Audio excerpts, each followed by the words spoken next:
Hello' guys 11/2/22 আৰু 22 ফুটি বাঘিলা ভালকে গতাই থৈ দিব।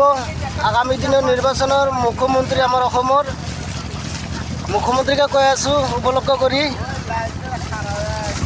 মানুহবিলাক চাইছে সাধাৰণ জনতা এইবিলাক মানুহ ইমান কষ্ট কৰি বৰষুণৰ মাজত ভোট দিব যাই আছে।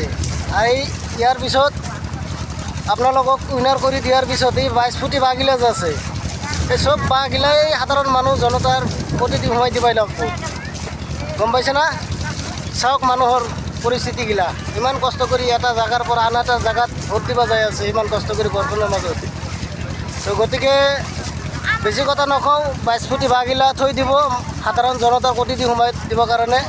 ধন্যবাদ, মনত ৰাখিব। বা এই চাওক এনেকুৱা বা কি আৰু দিবা বাকী আছে, যিখিনি বাকী আছে গোটেইখিনি দিব আৰু উপায় নাই, ভোটটো দিবই লাগব আমাক। গতিকে কথাখিনি মনত ৰাখিব। এইখিনিতে ধন্যবাদ।